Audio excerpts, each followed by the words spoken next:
And here we go. Here's a question. So we're going to be able to edit this. And when we do the replay, this is where we're going to start.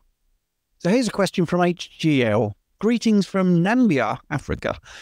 A 43-year-old female weighing 46 kilograms, weight training 5 times a week for 20 minutes each day, well-toned. Would like to know if it's safe to eat 200 to 230 grams of protein per day long-term. What are your thoughts, sir? So while you were reading that out, I have just done the calculation of 46 kilos into pounds. So that's 101.2 pounds. Based on, I mean, the female recommendation that we tend to put out is around 0.9 grams per pound of body weight. And it should really be ideal body weight. So, I mean, top end, 100 grams of protein is plenty. 200 grams, it is a lot. Is it going to cause any harm? Can I interject? For sure. How are you doing, HGL? If you're eating 200, 230, how are you feeling? What are you looking like? Are you feeling satiated? Are you, why have you picked 200, 230? I'm guessing because your body is calling out for that protein. Have you had a background of under-eating? When you are doing lots of working out and we don't know what level you're at, you might be elite.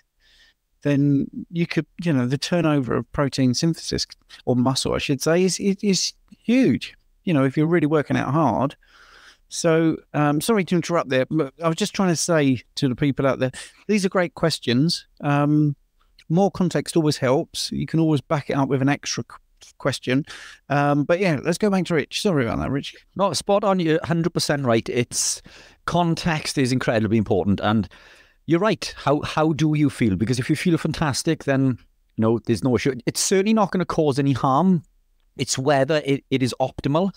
Always bear in mind that fat is equally important. In fact, fat, I always say the protein is the most important macronutrient. And I say that for the reason the protein in nature comes with fat, and we need both.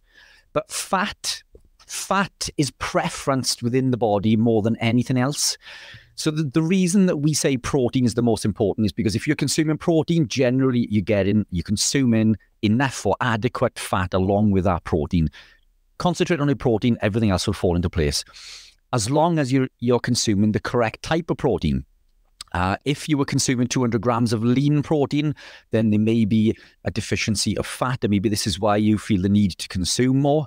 There's a lot of context. But as you rightly say, if you're feeling well and you're performing well and you're looking fantastic, brilliant. If there are issues, if you're not achieving the goals that you want to, you're not feeling fantastic, you're suffering with brain fog, fatigue, all these sorts of things, then, we need to look at that as a separate thing. But if they are causing problems, I would suggest to lower closer to 100 and increase fat. And again, there'll be probably a floodgate of other questions around that. Now, I'm sure HDL will pop further information up, and maybe we can circle back to it. But I've consumed up to 400 grams, I think, of protein per day for prolonged periods of time. It didn't cause me any harm. I just don't think it was optimal. I think overall I was consuming too much. It led to me being bloated. Along with that protein, I was consuming fat, so I was consuming too much energy in general. It didn't work well for me, and the idea was that the more protein I consumed, the bigger muscles that I would grow. And yes, there is a correlation, but there is an optimal level also. 400 was way too high for me. Considerably, it was incredibly well over what I needed to consume. And I learned that as I dropped it down and concentrated more on eating as nature intended, consuming protein along with fat, concentrated on my training and how to optimize my training in regards to what I wanted to achieve. I was training too much. And when I learned that, less is best, not to train longer than an hour and to concentrate on eccentric movements and to train for what you want to get good at. It's pointless training weights if as you say, Steve, you want to be a footballer. It's and it's very true. Yeah, absolutely. So a lot of even at this Christmas dinner today, they were talking about pull-ups. What's the best thing to do? Pull-ups. I said, doing pull-ups. Yeah. No, but I can only do one. I said, right, great. Well, one is better than a lot of people. But at one point, you're going to be able to do two. So just keep going. Your body will adapt. And I said, once you get to two, it becomes quite easy to get to three. It just does. And anyway, so yeah, that I think the context is very important. Nice question here. I think you'll like this one, Rich, especially as you're more of a keto guy than I am. I did do keto. I know all about keto, but Rich is the main man. F chat. Hi guys, I started keto plus intermittent fasting today. Previously, I was fat adapted, but lately I've been eating lots of carbs. Well, that's where you've gone wrong. And been gaining the weight back. So my plan is to do protein sparing modified fasting and incorporate intermittent fasting. So doing like 16-8.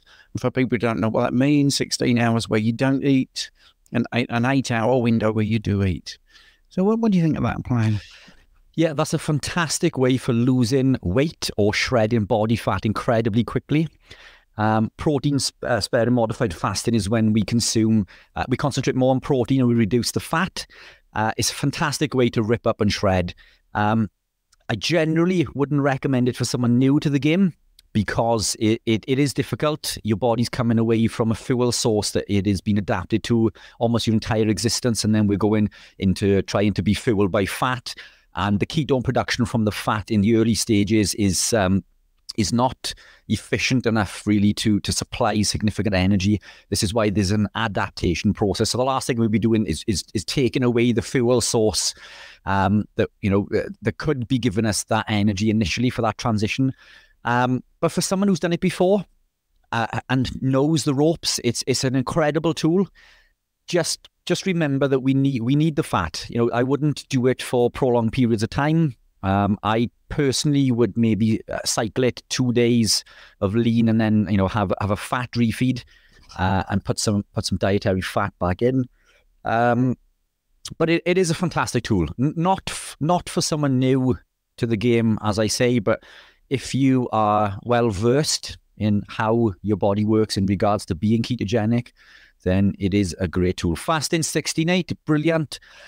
I don't like numbers. I don't like being tied down to, right, I've done my 16 hours, it's time to eat. Now, we've covered this a few times, but I'll say it again because it bears repeating, as the White Stripes once said.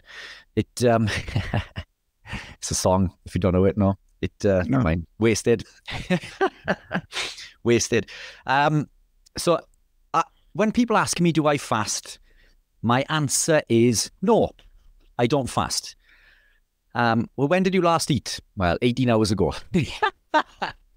Now, the reason that I say that is that I eat intuitively. I eat when I'm hungry. If I'm not hungry, I don't eat.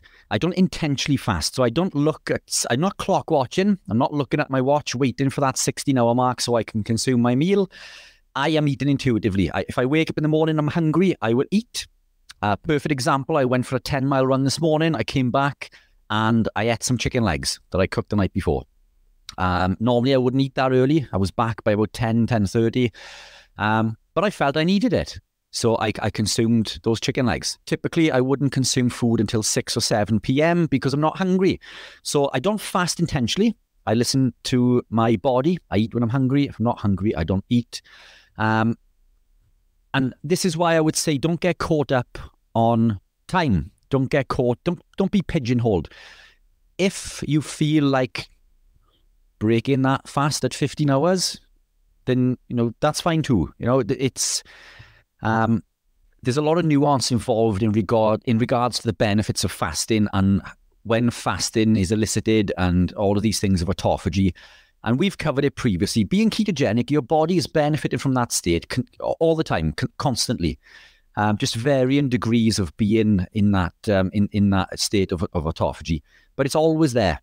All of the responses, the brown fat activation, lipolysis, the autophagy, mitophagy, all of these are there purely through being ketogenic, even if you are still consuming food and not fasting. But then we can further dive into that by implementing fasting. But don't be tied down by the numbers. Eat intuitively. 16-8 is a fantastic gauge, but don't feel that you have to stick strictly to that 16/8. That's a great answer, Rich. Next question is from Tom J. Hi, Tom. I can answer this and then Rich can chime in because I've got to save his voice a little bit because we're doing an hour and a half tonight. We're doing an hour here and then half hour on Apple crumble. Apple crumble. What carnivore food should one avoid with Hashimoto's? Personally, I don't think any. But I think if we're going to talk about Hashimoto's and what foods to avoid, just for the broader audience, gluten would be one. If you have gluten in your diet, that's not particularly good. What's interesting now is I'm going to give you a list, and this is even what the mainstream says. And it should give you a clue as to why I said carnivore foods pretty much nothing is a problem. Soy, I definitely would avoid that. It's a goitrogen, which is, when the big things grow on your neck, that's a goiter, and soy definitely is one of those compounds that can promote that. Cruciferous vegetables are not good. Same reason, really. So I wouldn't eat those. Excessive iodine. Now, this is an interesting one from my phlebotomy side of things. I've seen this where people have taken too much iodine, and yes, normally you excrete it in your urine, and you can do an iodine clearance test where it's over a 24-hour period. You ingest a certain amount of iodine, and then they measure your urine. And let's make this really simple. You're given 100 units of iodine. If over a 24-hour period you urinate out 100 units of iodine, then you are not iodine deficient. Okay, so that's basically how they test it. So there's nothing in the carnivore way of eating, personally, I don't see as a problem. Have you got any thoughts, Rich? Yeah, the only thing that when we look at the carnivore community, there are still some small groups of people who can have a reaction to autoimmune issues in regards to casein in milk, including raw dairy. And the list goes, seafood can cause issues in some people. But look, I think if you are living a carnivore lifestyle, you have removed, you've hit all the big hitters. Soy is incredibly damaging to the body. It's an endocrine disruptor. It causes severe issues to women and men. So a lower sperm count, cause infertility, cause gynomastia, man boobs in men. It's an awful compound, and it was once given that the Chinese females used to give it to the husbands who had too many children or were unfaithful in order to make them infertile. So it's a powerful compound, and not to be messed around with. And in fact, we'd probably go a lot deeper on this if we've got time later. But yeah, I agree completely with all of those. I mean, generally the carnivore foods are pretty safe, and you're going to be exponentially healthier consuming an animal-based diet. I would do that first, and if you're still suffering with issues, then maybe do a full elimination protocol, go to the lion diet, so just consume beef and lamb grass-fed, and then reintroduce things like eggs and cheese, possibly fish, other seafood, chicken, pork, and see how you get on. But I think removing the others are the big hitters. Yep, that's the main thing. Interesting question here. I filled a little bit, and then Rich, you can do a little bit as well. White Wolf, I'm carnivore. GastroDoc says my pee is low sodium.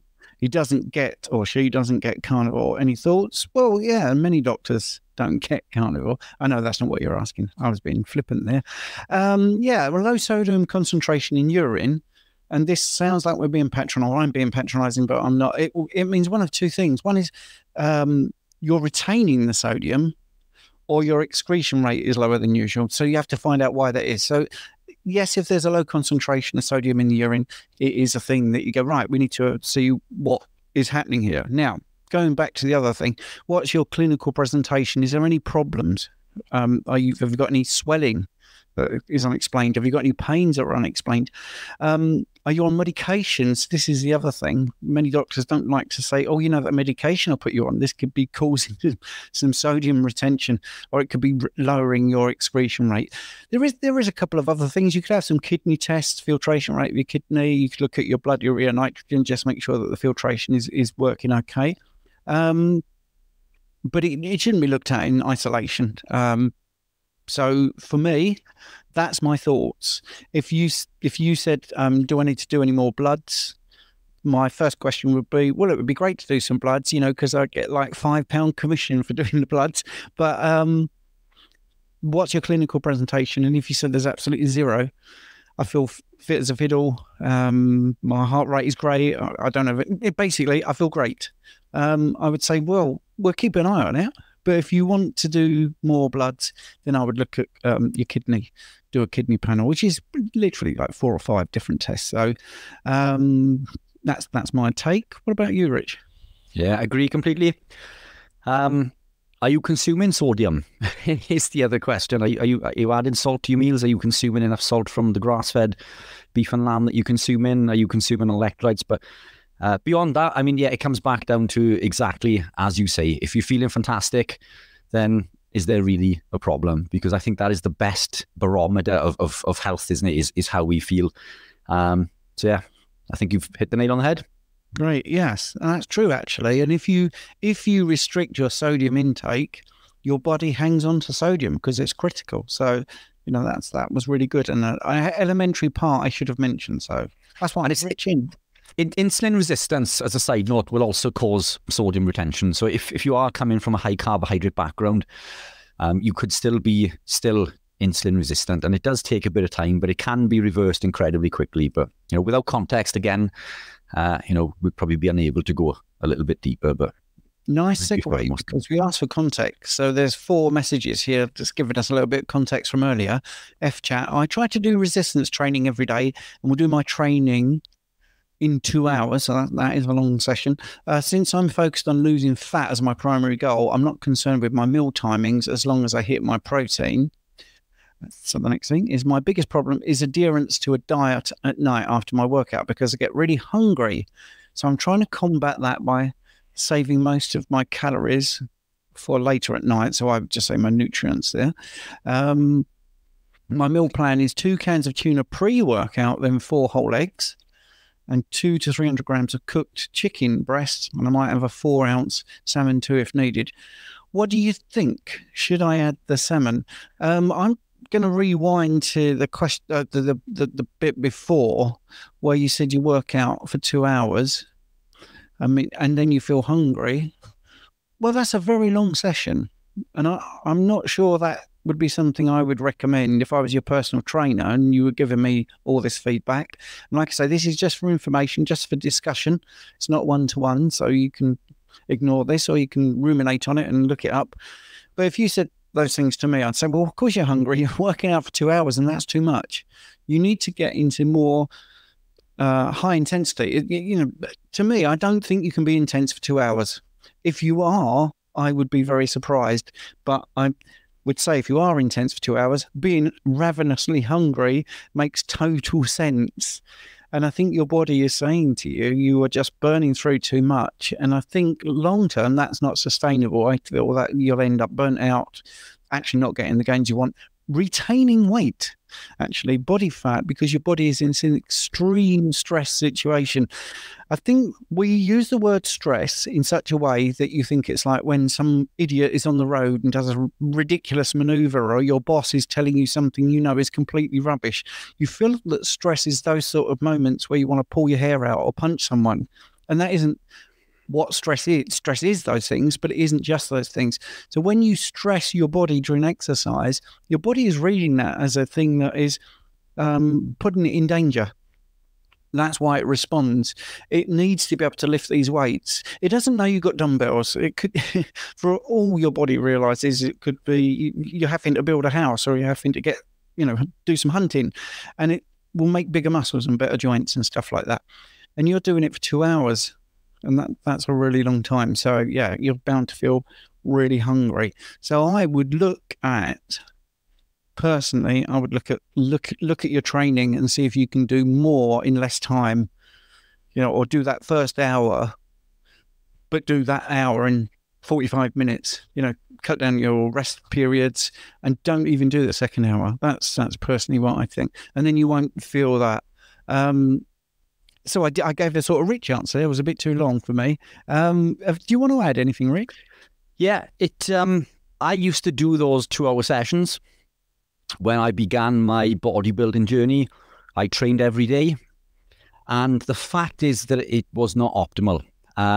When you train for prolonged periods of time, in excess of 45 minutes to an hour, you increase cortisol significantly. Cortisol is going to cause an increase in appetite, which is the stress, as you just alluded to. It's going to make you hungry, it's going to make you tired, it's going to make you fatigued, and it's going to increase inflammation, which is going to prevent you from losing weight. The high intensity stuff is far better. No matter what your discipline is, weight training, even for running. If you're training for a marathon, then you have to run longer. Now that said, information that I came across recently that was sent to me by Sarah Davis looked at the world record holder for the 100-mile distance run, marathon, whatever you want to call it. And she was a doctor, and I'm paraphrasing you, but basically she never ran over 16 miles, I think, a day. But she used to split her training. She'd run 8 miles in the morning and 8 in the evening, and that was her 16 every day. The typical protocol when it comes to a marathon runner or someone training for a marathon, they will increment their runs week on week until they get to about 18. And generally, if you get to 18 miles, you're good to go for a marathon, and then you do that and it's done. But it's hard to train or run a marathon in training. But that time running is a long time, and it does cause a stress on the body, and that does come with a price. It can allow you to lose muscle protein, increase that stress state, increase inflammation, all of these sorts of things. So when this lady was doing those 8-mile runs split twice per day, I started to look into that, and that's how I tried to do a lot of my training. I tried to still keep my runs and my cycles to generally an hour or less, if possible. Weight training, where are we? That was me when I was training 45 minutes 4 times a week, and that was it. And I was in the shape of my life. 2% body fat when I competed, and ripped and shredded and full of muscle. You don't need to train for 2 hours. And I think 200 grams of protein is too much. Looking at the amount of fat you're consuming, I don't think you're consuming enough fat. The fat you are consuming, yes, there's 4 egg yolks, but that works out as about 24 grams of fat, which I don't believe is enough. There's no fat in the tuna. We need to get some fat, some saturated fats, some quality fats from some grass-fed beef or lamb. The fat that you are getting from the salmon is fantastic. It's omega-3s, EPA, DHA, great, but they're not the best fats for us. They are fantastic, and I'm not demonizing the omega-3s, but saturated fats are essential. We need those. They are the building blocks. And choline is brilliant, but I think lower the protein, up the fat, that is going to help with satiety. You don't need to hit a caloric value. Get calories out of your head completely. Calories is the biggest load of rubbish that we have ever been told, second to cholesterol. Do not track your calories. Hit your protein, but that protein, as we said, was just over 100 grams for someone of your weight. Go a little bit higher if you want, but 200 I think is excessive, and I don't believe that you're consuming enough fat. Drop your training to 45 to an hour, and as Stephen said, hit that high intensity, and I believe that you will see far better gains in regards to building and cutting. Yeah, and I think F-Chat has also put, I would appreciate it if you guys could alleviate my concern about losing muscle from fasting if I hit my protein. I'm always spacing my meals over 5 meals a day with adequate protein. And personally, this is, to me, someone that needs a bit of coaching. And we rarely say that. We're not here to sell coaching, but it is something where I feel a lot of what's being said is possibly is not the right thing to be doing for your concerns. If you want to gain muscle, and Robert Sykes, Keto Savage, summed it up really nicely. Do you want to gain muscle and lose fat, body fat? Don't do it at the same time. He said, gain your muscle and then lose the body fat. He thinks that's, and I quite like that idea. I mean, I've managed to gain muscle and lose fat, and it is very difficult. If you are fasting, you could be cross-cancelling some of your gains, you know, or I think you could be spending too much money on protein that you're not utilizing correctly. So I can alleviate your fears a little bit. But I do think you need a complete sort of look at what you're doing. Maybe watch this again. Have a look at our Mighty Networks, because we talk live on a Monday and other people can answer your questions. There will be people in the chat talking to you as well. What do you think, Rich? I don't really want to spend all the time on one person's questions. Yeah, look, I'll blitz through this incredibly quickly. 5 meals is far too many, because we build muscle based on an mTOR reaction. Whenever we consume adequate protein, which is around 40 to 50 grams or 3 grams of leucine, we elicit an mTOR response. It's this mTOR response that allows us to build muscle. That will reset within 3.5 to 4 hours. If you consume protein again within that time, you're not benefiting from the full activation of that mTOR reset. So ideally, you want 3 meals a day is more than enough. Train, that activates mTOR, eat 4 hours after, eat 4 hours after that, eat 4 hours after that. That is 4 mTOR activations. That is optimal. That is the maximum. That is where you're going to see the best sort of performance gains in regards to building muscle. I'm a big fan of fasting. I believe you can burn fat and build muscle. I did. It does take a lot longer. So if you'd rather be lean and do it, you know, over a longer period of time, that's fine. But as you say, it is easier to build and then cut. But the beauty of being carnivores, you're not going to store an awful lot of fat anyway. Your body is a fat burning machine. You're not going to be storing lots of fat unless you're consuming carbohydrate or activating insulin. And that activation of insulin for you is coming through that elevation of cortisol. So you are increasing insulin through the activation of cortisol, which is storing more fat, and then that's pushing you to the gym to train more, and it's this vicious circle. So you just need to come away from all of that, as Steve says, and you know, as we say, possibly look at some coaching maybe. Yeah, and you can tell from Richard's answer he's rather good at this sort of thing. And we've both done that. We've both done bodybuilding shows, and we've both built muscle and lost fat at the same time. We're not saying that can't be done, but anyway, right, here we go. NY Fly Fishing. Hi guys, I recently bought a protein powder and noticed one of the ingredients is sunflower lecithin. Could this be problematic? Thanks, Nathan. I don't believe so. I'm not a big fan of sunflower, but lecithin is fantastic for the gut. It's been known to heal and repair the gut. Egg lecithin is better. But the research I've done into sunflower lecithin shows that it still elicits a benefit in repairing and healing the gut. So despite having that tag sunflower, I'm all for animal proteins. Gravitate more towards, you know, the animal side of things, but I would not be put off by sunflower lecithin. If it was a sunflower oil, you know, different matter. But lecithin has shown incredible benefits to the gut. So I wouldn't personally be overly concerned in regards to that. And what do you sell as a protein powder? Because I know you keep your light under your bushel, but you design and sell supplements. So, I mean, here's a great question for you. What does your protein powder contain? So mine's got 9 natural ingredients. If you look at the list of any other proteins, there are one famous protein that I reference, which is 3 letters beginning with U and ending in N. Full of crap, endocrine disruptors, all sorts of nasties. And it's meant to be protein. How can a protein powder contain between 70 and 100 ingredients? It's absolutely rubbish. Those endocrine disruptors are blocking the body's ability to absorb those nutrients within there. Mine are all natural. It's casein and whey based. And yes, we said earlier casein can cause issues, but it is absorbed better than isolate, believe it or not. Now, isolate is the one that's pushed within the community because of its ability to absorb quickly. And it does.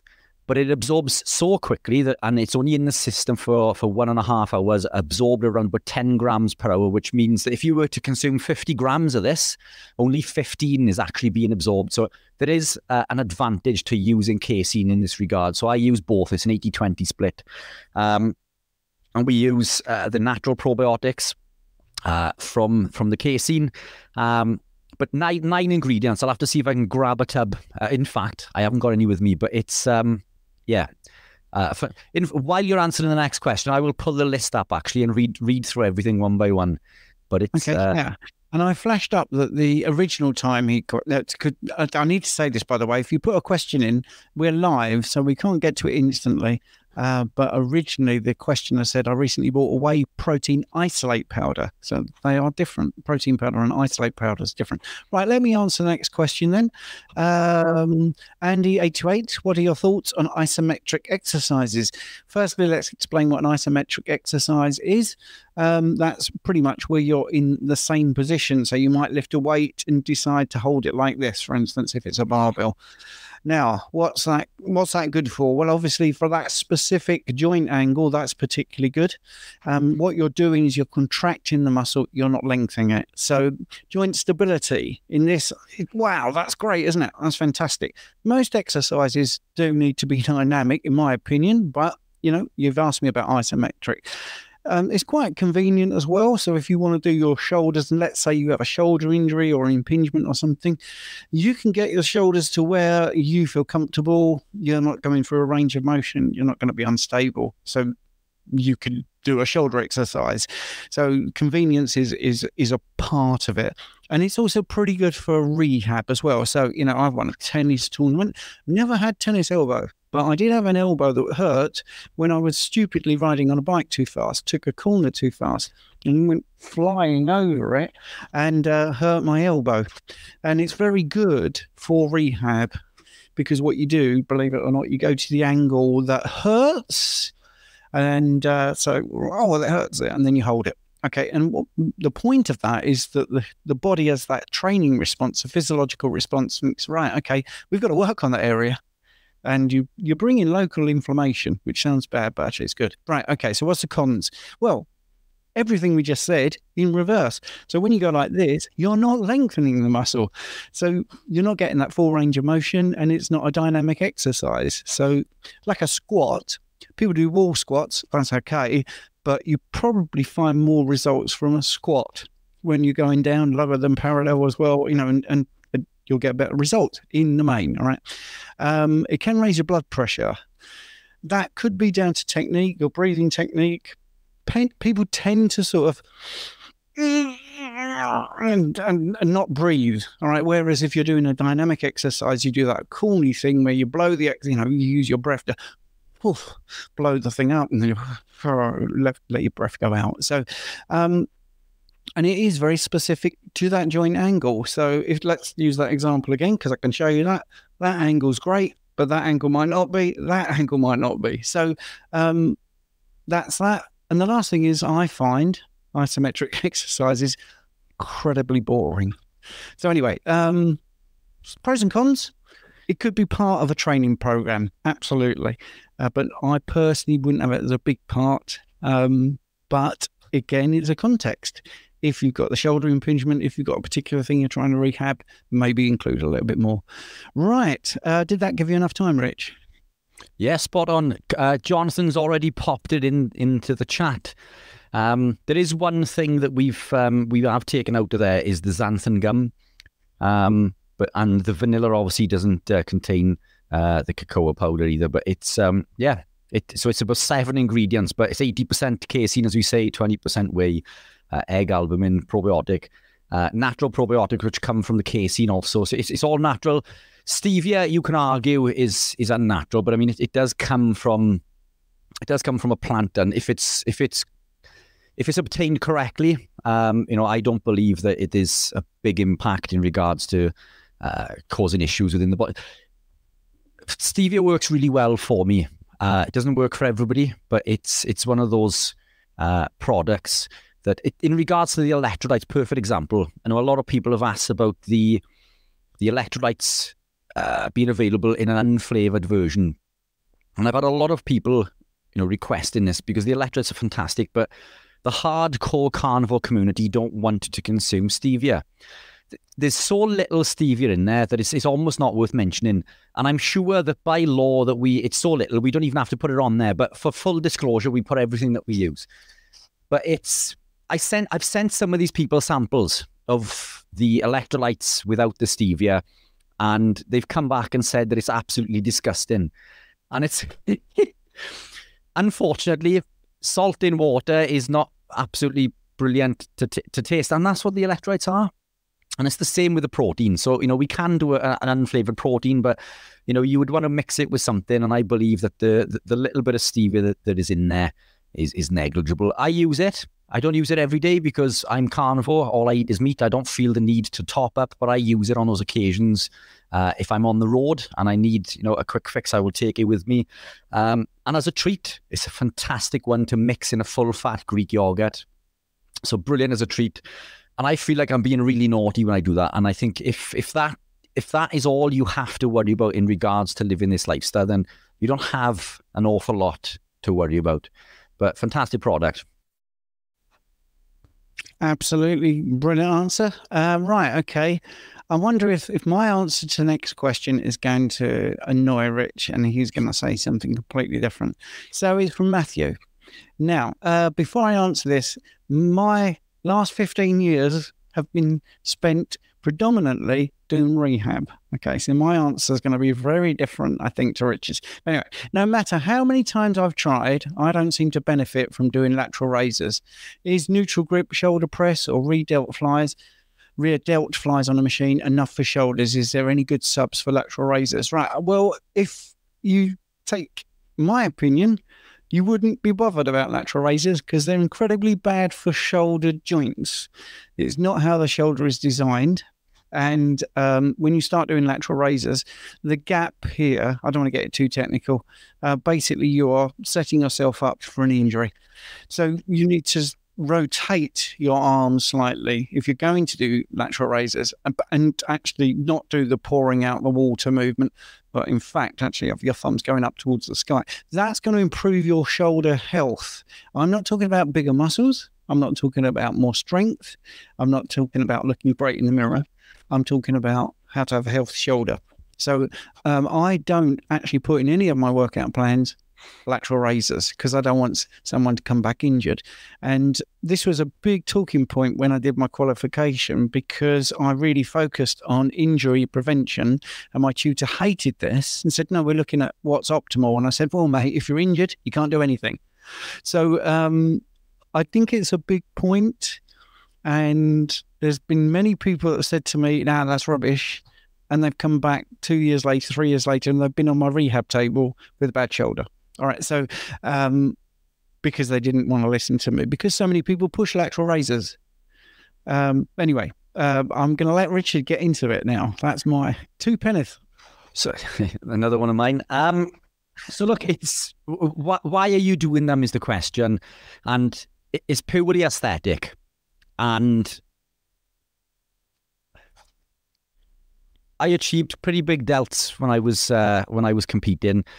I was looking through pictures previously, not long after I won the European Championship, and I was absolutely huge this way, which is ideal for physique. So bodybuilding is an illusion. It's about making your X frame look as big as possible, as wide as you can up top, with as narrow of a waist as you can, with your legs as big as you can. So lateral raises didn't work for me. As Steve says, they're not good for you, but if you are wanting to do them for aesthetic purposes, you need to think about where your lats are poking out. And when you do this, for example, when you're standing or posing, that most of your lat there is coming from the back. Yet when you're doing the lateral raise, it's training the side.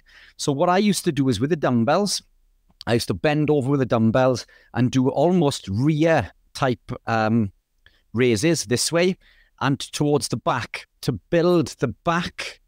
So when you were in this posing position, it actually added inches, quite literally. And I came across a picture recently, and I was shocked because I've lost all of this now because I'm doing running and cycling.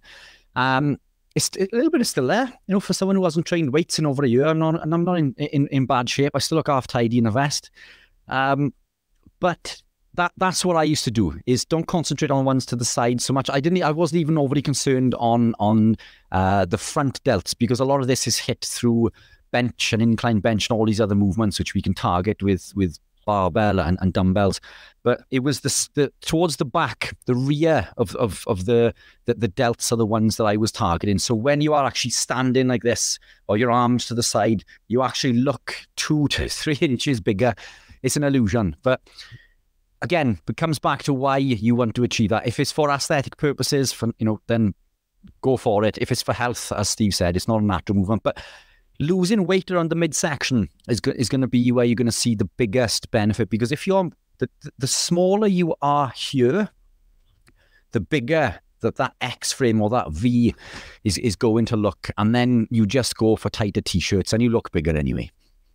Yeah, and just for the people listening in the audio podcast, it's having a small waist will accentuate your shoulders. So, yeah, that's brilliant. So Matthew's trying to ask many, many questions. We're going to get into this one because I think it's quite a broad question for everybody. Are nitrate additives in meats, such as bacon and corned beef, good for testosterone? So nitrates in food in general has been demonized, but lots of things in regards to food has been demonized. Now, nitrates break down into nitrites, and nitrites increase nitric oxide. Nitric oxide is a vasodilator and is directly correlated with longevity. Longevity meaning you live longer. So are the nitrates damaging in the first place would be the question.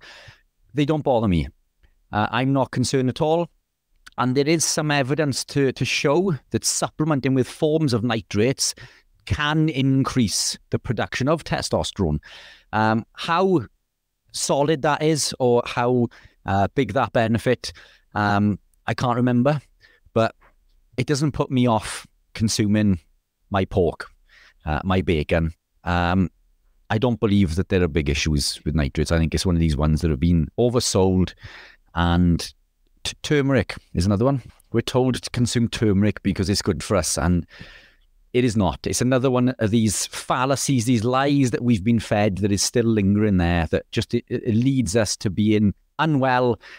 So we go back to the doctor and get more medications. And it's the same with these healthy foods, isn't it? This is why we're told not to consume red meat, because red meat is the most nutrient-dense food on the planet, or certainly one of the most nutrient-dense foods on the planet.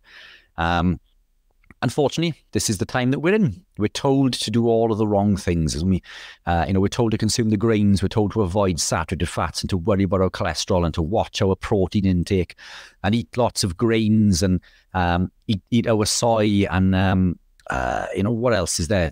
Eat our lean meats and avoid sodium. And it's the opposite. Well, this is why we are a sick nation, because we are doing all of the wrong things. We believe that we're doing right. But, there is, it's probably a topic for the next channel, the Apple Crumble, but it's a hidden agenda, I think, Yeah, and I think you didn't touch on the testosterone bit of it. And I think that's because, sorry, Rich. I do believe, from what I can remember, the research, the nitrates, it can increase. But as to how much, I'm unsure. If you have more to add to that, it'd be brilliant. But I can't remember. It was a long time ago I read the research in regard. Yeah, well, you see, the thing is, because nitrates are a part of that, as soon as I say it, it'll go, yeah, that makes sense. Nitrates are part of the nitric oxide production in the body that helps your cardiovascular health, which may then, if you've got someone that's cardiovascular healthy, they're going to have higher levels of testosterone. So it might be an indirect correlation if you've seen studies with people having additional nitrates. Of course, from the phlebotomy side of things, it would be a remiss of me not to say that babies and infants actually do have potential problems, but it comes from vegetables and the nitrates in vegetables. So there you go. It's a long word, globinemia or something like that. You want to look it up. It's a known thing for children and infants, and they have problems basically carrying oxygen in the blood, and you have to test for that. and it can be nitrates in veg. There you go. So another cross against the vegan diet for kids. But there's a good question. I like the question. That was great. So we are 3 minutes away from ending. I will put in the chat. I will put this question up and I will get the link for the 8 o'clock on the other platform, Apple Crumble. I'll put the link in the chat, and maybe while I'm doing that, Rich can just answer this very quickly. Is there any value in drinking hydrogen water, dissolved hydrogen in water? To be honest, Steve, I think this is one of the questions that you're going to be best versed on. It's not something I've looked into in great detail. I know it's a topic that we've mentioned to discuss in a podcast. It's one that I have gone down with, you know? Yeah, well, let's do that then. Let's say we'll go into that. I mean, I think you might be referring to a Japanese study because of its antioxidant properties. Anyway, in the chat, if you want to ask that question on Rumble, oh, did I say it? Sorry. Apple Crumble, I meant to say. Click on that link, and from 8 o'clock, we'll be there. And you can just put your questions in the live chat. You can put it in the comments. And basically, we're going to leave YouTube now and say thanks very much for tuning in. Matthew's just dived in with soy is bad, but is soy lecithin? Is that bad? Soy? I guess soy is generally a no-no, isn't it? But I mean, again, the lecithin does confer a benefit. Again, if you are supplementing with lecithin, for example, get it from eggs. If it's in the product, I wouldn't be overly concerned, but I don't like the word soy on anything generally. But you know, there's if you have research to say that the lecithin part itself, because it is isolated, it's causing an issue, send it to me. I'll be glad.